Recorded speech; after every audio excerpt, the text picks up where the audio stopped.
저희 빅데이터 닥터에서 병원에서 놓치기 쉬운 전문적인 내용을 유튜브에 올리거나 2차 소견 서비스를 통해 상태를 체크해드리면 종종 이러한 문의를 주십니다. 병원 의사분께는 뭐라 얘기해야 할까요? 기분 나빠하시는 분들도 있을 것 같아서요. 사실 이 유튜브 채널을 운영하면서 그리고 2차 소견 서비스를 진행하면서 가장 우려하고 있는 부분이 바로 이 부분입니다. 분명히 병원에서 챙겨주지 못한 부분을 알려드렸는데 공식적인 기관에서 공식적으로 발표한 내용, 환자도 의사도 반드시 알아야 하는 내용을 그대로 알려드렸는데도 불구하고 결국 이 내용을 의사가 기분 나빠할까봐 의사 앞에서 쉽게 말하지 못하시는 분들이 종종 보였습니다. 그 심정을 저도 충분히 공감하고요. 한편으로는 환자가 의사의 기분을 봐가면서 얘기를 해야 하는 이 상황도 안타깝게 느껴졌습니다. 그렇지만 그래도 무엇보다 중요한 것이 여러분의 건강을 지키시는 일이잖아요. 그래서 오늘은 의사의 기분을 나쁘게 하지 않으면서 의사에게 새로운 제안을 하는 법, 그렇게 해서 의사와 매우 생산적으로 대화하는 방법에 대해 얘기해 보겠습니다. 그렇다면 가장 우선적으로 알아야 하는 것은 바로 이것이겠죠. 환자가 의사에게 새로운 제안을 했을 때 의사는 왜 기분 나빠할까? 정말로 많은 분들이 의사가 기분 나빠하는 이유를 의사의 자존심을 건드려서 또는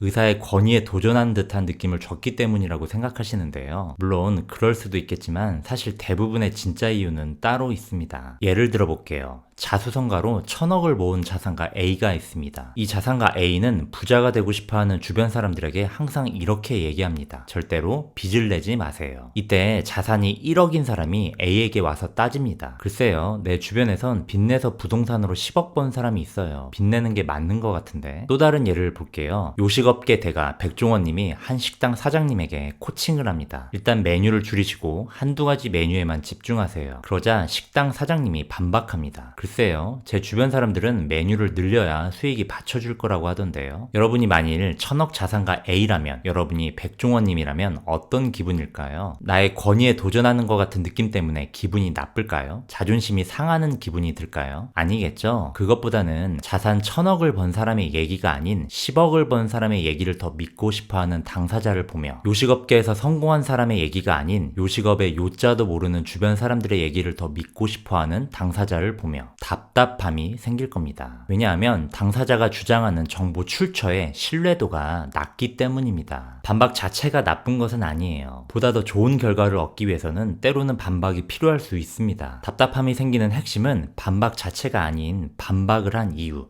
그 근거의 출처에 있습니다. 여기서 만일 자산 2,000억을 번 B의 얘기를 출처로 갖고 와서 질문을 한다면, 또는 요식업계에서 성공한 다른 대가의 얘기를 출처로 갖고 와서 질문한다면, 그때부터는 답답함이 아닌 생산적인 대화가 시작될 수 있습니다. 당사자가 주장하는 정보의 출처 신뢰도가 높아졌기 때문이죠. 쉽게 말해서 전문가에게 반박을 하려면 전문가다운 정보를 갖고 와서 반박을 해야 한다는 뜻입니다. UFC 선수에게 동네에서 싸움 잘하는 친구의 싸움 방식으로는 덤빌 수 없는 것과 같은 이치이죠. 자, 지금부터 중요한 얘기를 해볼게요. 그렇다면 의사들은 환자들이 어떠한 정보들을 얘기할 때 답답함을 느낄까요? 바로 이 세 가지입니다. 의사가 답답함을 느끼는 대표적인 순간들이죠. 이것은 정보의 출처가 아니에요. 그냥 여러분이 정보를 확인한 장소일 뿐입니다. 여러 언론에 나오는 정보들, 유튜브나 인터넷에 돌아다니는 정보들이 진위가 확실하지 않다는 것은 이미 여러분들도 직감적으로 알고 계실 거예요. TV, 유튜브, 인터넷은 정보를 확인한 그저 장소일 뿐 정보의 신뢰도에 아무런 영향을 주지 않습니다. 가장 핵심은 TV에 나온 전문가가, 유튜브에 나온 전문가가, 인터넷에서 전문가가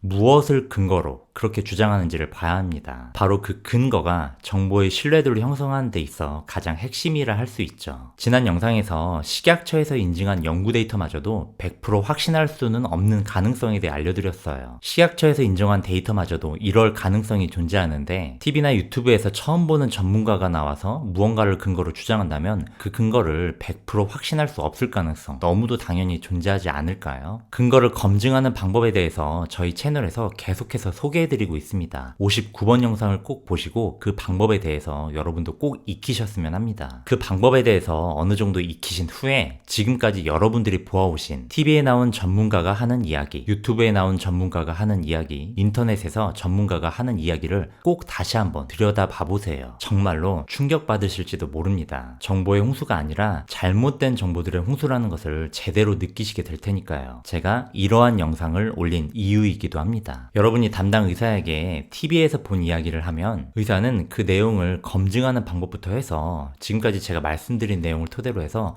여러분들을 이해시키고 설득시키고 해야 하는데 그럴 만한 시간적 여유가 없으니까 의사로서는 답답해할 수밖에 없겠죠. 그 모습이 여러분에게는 의사가 기분 나빠하는 것처럼 보일 수 있는 것이고요. 그렇다면 어떠한 근거를 토대로 해서 의사에게 제안을 하거나 질문을 해야 할까요? 어떻게 해야 생산적인 대화가 오고 갈 수 있을까요? 두 가지를 알려드릴게요. 첫 번째, 무조건 데이터로 얘기하세요. 여러분이 TV에 나온 전문가가 말하는 내용을 들었는데 내용이 꽤 괜찮아 보여요. 그래서 이 내용을 여러분의 담당 의사에게 얘기하고 싶다면 그 전문가가 얘기할 때 인용한 그 연구 논문 제목을 먼저 확인하시고 그 연구 논문의 데이터의 내용을 얘기하시면 됩니다. 여러분이 연구 논문 데이터로 대화를 꺼내시면 그 데이터가 양질의 데이터든 엉터리 데이터든 연구 데이터 논문이라는 말에 의사는 적어도 여러분의 말을 들어보려고는 할 겁니다. 다시 말해 누가 그렇다던데요가 아니라 논문 데이터상 이렇다던데요가 좀 더 좋은 대화 방식입니다. 논문을 직접 보여주셔도 좋고요. 만일 TV에 나온 전문가가 하는 주장이 내용은 좋아 보이는데 어떠한 연구 논문도 어떠한 근거도 인용하고 있지 않다면 사실 그러한 주장은 과감히 건너뛰시는 게 좋습니다. 아무리 유명한 전문가일지라도 근거가 없는 주장은 학계에서도 받아들여지지 않거든요. 그러니 그러한 주장을 여러분의 담당 의사에게 전달하게 된다면 오히려 화만도 돋구는 상황으로 악화될 가능성이 높습니다. 물론 가장 좋은 것은 여러분이 그 연구 논문이 양질의 데이터인지 엉터리인지 검증할 수 있는 능력을 갖추시는 거겠죠. 만일 여러분의 능력으로 양질의 데이터를 선별해서 이 내용을 담당 의사에게 얘기하고 새로운 제안을 하게 된다면 담당 의사는 아마도 여러분을 다시 보게 될 겁니다. 이분 보통 환자분이 아니구나. 내가 더 많이 준비하고 신경 써야겠다. 의사도 여러분 덕분에 만발의 준비를 할 가능성이 높아지겠죠. 두 번째, TV에 나온 의사가 또는 유튜브에 나온 의사가 주장하는 내용이 학회에서 공식적으로 공지하는 내용이라면 매우 신뢰도가 높다고 할 수 있습니다. 전 세계적으로 그리고 각 나라마다 권위 있는 의학 교수들이 주기적으로 모여서 양질의 데이터들을 분석하여 의사들에게 각 질환별 관리법에 대해 공지를 하고 있어요. 이것을 진료 가이드라인이라고 하는데요. 고혈압은 대한고혈압학회 가이드라인, 당뇨병은 대한당뇨병학회 가이드라인, 고지혈증은 이상지질학회 가이드라인 이런 식으로 발표가 되고 있죠. 의사들은 이 진료 가이드라인을 주기적으로 공부하고 환자들에게 적용을 시킵니다. 물론 여러분들이 이 가이드라인을 공부해야 한다는 것은 절대 아니고요. TV나 유튜브에 나오는 의사분들의 표현하는 방식을 잘 봐볼 필요가 있습니다. 대한고혈압학회에서는 이렇게 하라고 권고하고 있으니 꼭 이렇게 해보세요. 이렇게 공식적인 학회의 의견을 인용해서 주장하시는 분들이 있는데요. 이러한 경우는 신뢰도가 매우 높다고 할 수 있습니다. 이러한 내용이라면 담당 의사분께 과감히 전달하셔도 절대 기분 나빠하지 않을 겁니다. 만일 여러분께서 대한고혈압학회에서는 이렇게 하라고 하던데 선생님의 의견은 어떠신가요? 라고 물으신다면 여러분의 담당 의사는 정말로 깜짝 놀랄 거고요.